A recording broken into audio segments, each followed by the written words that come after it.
Well, Mark, thank you, first of all, for having St. Louis Motorsports Review up at your shop this evening. A lot to talk about with this new Pro Crate Racing Association. Or you say it. I don't want to mess it up. It's the PCRA. It's the Professional Crate Racers of America. Professional Crate Racers of America. And tell us about the association. First of all, what type of crate cars are we racing here? We're running regular late models. They can run the 604 or the 602 crate engine. It's just it's basically late models with an economical engine in there. It's affordable racing. Okay, for the fans out there, 602, 604. Explain the difference. Explain what those numbers mean, Mark. The 602, it's a 350 Chevy right out of the crate from GM. It has cast iron cylinder heads on it. The 604 is straight out of the crate from GM, and it has aluminum cylinder heads on it. A little bit difference in price? Yeah, I think the 602s are like $3,300 or something like that, and the 604s are like $5,100, $5,200. All right, now remember those numbers. He said 33 and 51. Mark, you run a super late model at I-55, Highland, Belleville. Just give us a ballpark figure of what that motor cost. Well, we actually have 3 of them, and I can't freshen them for that.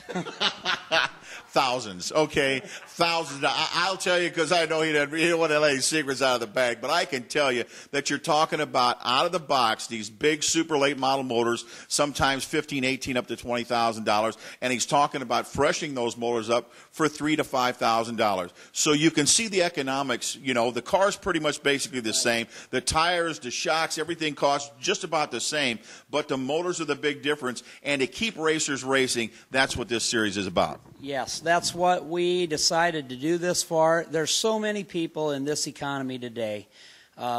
We was talking back 20 years ago, we used to spend $12,000, $15,000 on a motor, and we were racing for $1,000 to win.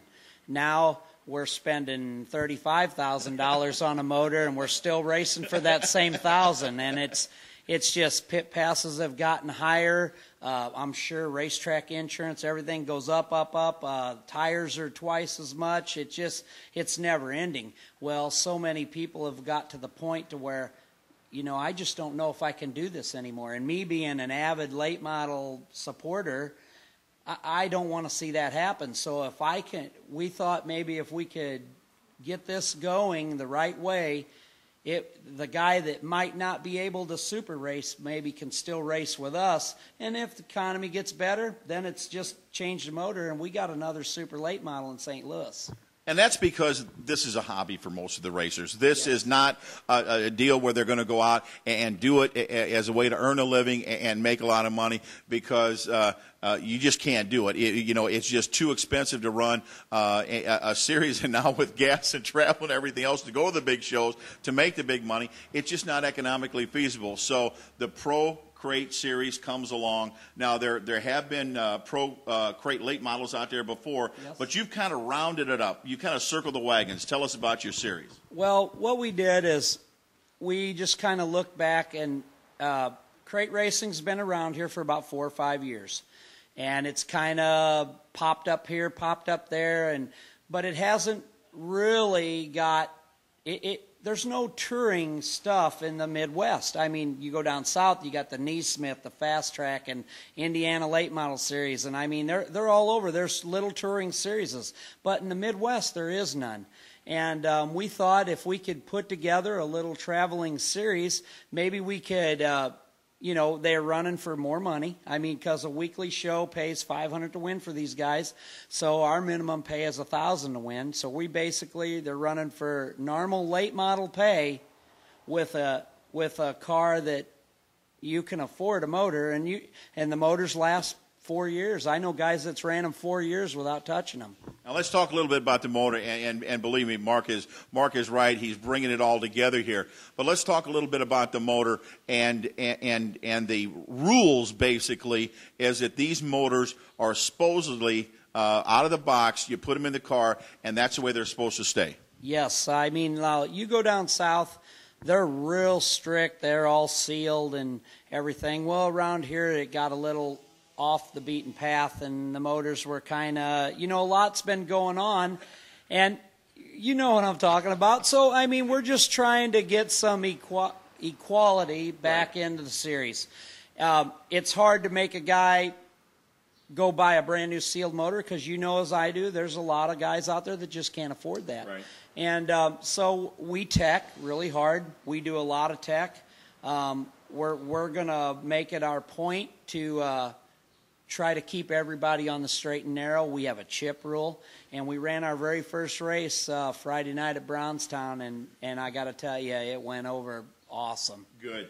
Now here you threw another term out to the fans because we got a lot of people watch this show on Tuesday, St. Louis Motorsports, and of course we're working to get a lot more on the internet. But you said chip. Explain what a chip is and what it does, Mark. These engines are rated to run at 6,800 RPMs. That's maximum RPM. Well, if that car's legal and everything's right out of the crate, right as rain, they will only turn about 6,700, 6,800. Well, if the motor's been tweaked on, some people get them turning 70, 71, 7,200. Well, the chip rule, even if before they get teched, even if you don't find it, it keeps everybody kind of on the straight and narrow. So everybody's running the same RPM. And it makes for the class, it makes for good close racing. And, just like Friday night when we did it, everybody was on the same straightaway. And, they were racing 2 and 3 wide for the lead, and it was just a really good race. Well, let me change that last word. He said a really good race. It was a really good show. And that's what we're talking about now. Right. You know what I mean? We raced for years, okay, and now it's about the show. Racing has turned into a real entertainment business. It's about guys racing side by side. It's 3 cars out of turn 4 for the checkered flag. It's getting people off their seat and shouting and cheering for their guy. And this series, as you said, levels a playing field. It's like a restrictor plate, that little chip is. It levels a playing field and makes for some great racing. Yeah, and the thing of it is if we can keep everybody feels like they have a chance.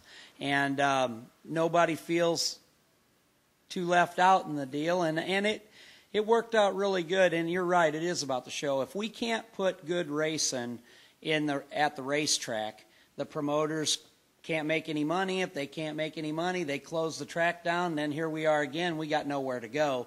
And the last thing we need is any racetracks to leave again. Right, exactly. Everybody knows the economy. It's been a rough go. Mark, tell us a little bit about now. You just raced at Brownstown, and the series is just getting off the ground for 2011. Where are you going? What's planned for the rest of the season? Well, our first race was there at Brownstown Friday night. We go this weekend to Poplar Bluff. We got a 2-day show there, Friday and Saturday. They're both $1,000 to win, and if you win them both, we're going to pay a bonus.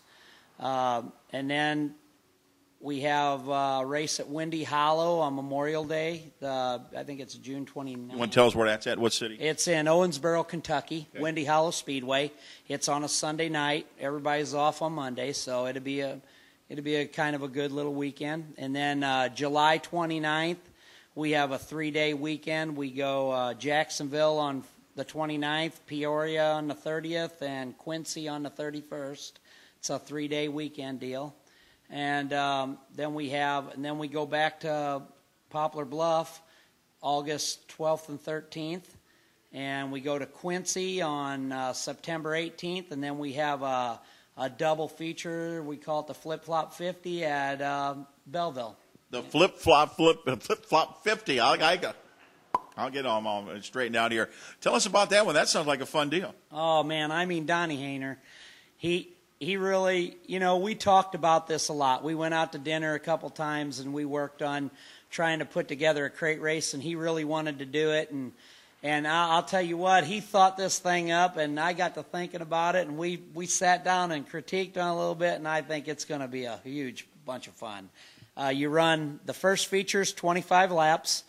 We're going to start, it's pill draw, passing points, heads up, 25 laps, pays $1,000 to win, $100 to start.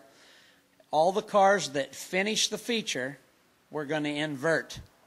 And then we're going to run a 50-lap feature, and it's going to pay $1,000 to win, $100 to start. And if you win them both, we're going to pay another $1,000. So you could win $3,000 in one day. And somebody could go to the store and buy a new motor. Yeah, almost. Almost buy a new motor. Yeah. Well, that sounds like a lot of fun, Mark. Now you're just getting this thing rolling. It's your first season, but I know anybody that gets out there and sinks their teeth into something like this is looking further than just 2011. Give me a picture of down the road for the the PCRA.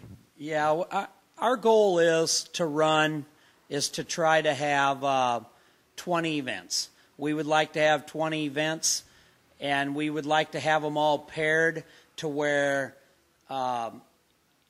if a guy does travel, because here's the difference between the PCRA travelers versus like the late model guys. The late model guys, they do it for a living. Most of them do, or most of them are well funded, or in your local guys, they fill in.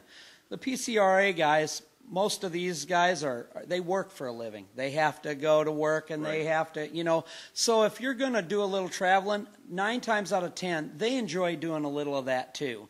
But it's got to be worth their while. So we're trying to put our schedule together where all our races are paired 1 or 2 nights in a row, to where if a guy from Kentucky wants to come race with us, he can come up here, spend the night, and he's going to run more than one time, and he can go home. It makes it kind of worth his while. It's hard for a guy to drive 2 states over to race one night and go home. So we're trying to make this to where a person can plan his summer. 20 races, if we can pair them in pairs, you're only talking about 10 weekends. And we got some 3-day weekends now, so you may only be talking 6 or 8 weekends all summer. Well, a person can plan to do that and still run it as weekly racetrack. And I think it'll help weekly racing, because we already have super late model guys that have been running supers for years that have already joined in and want to do this. And I think them guys, they want to do this because it's affordable. But even guys that do it just to be doing our series because it pays better, they're not going to just go home and park it for the 3 weeks we're off during Summer Nationals. They're going to go to their local racetrack, like wherever they can race. So it's going to help the car counts everywhere. Maybe it might hurt one weekend here, one weekend there, but in the long run, everyone should benefit from it. Well, and as you know, every track has a big show, so they're doing one-offs all season long. Absolutely. I can't think of one racetrack I go to that somebody doesn't run a special against them, that they lose a couple cars here. Right. And everybody does that. It's the nature of racing in St. Louis. We have racetracks all around us. So, I really don't think it's going to affect any one racetrack, but I think it'll help them all. Well, you know what, and I agree with what Mark's saying, is because it brings something different to the show. It brings something different to the program. Well, Mark, they just started the Winnebago up. The St. Louis Motorsports Review motorhome is fired up out there. I can see the diesel coming out of the tailpipes out there. We're going to have to take it on down the road. Want to thank you for having a few minutes to spend with us here at your place up in Marine, Illinois. Best of luck in 2011 and beyond with your Professional Crate Racers of America series. Did I get that right? All right, ladies and gentlemen, since I am ended on a high note, this is Mike Meurer and Mark Voigt with this edition of St. Louis Motorsports Review.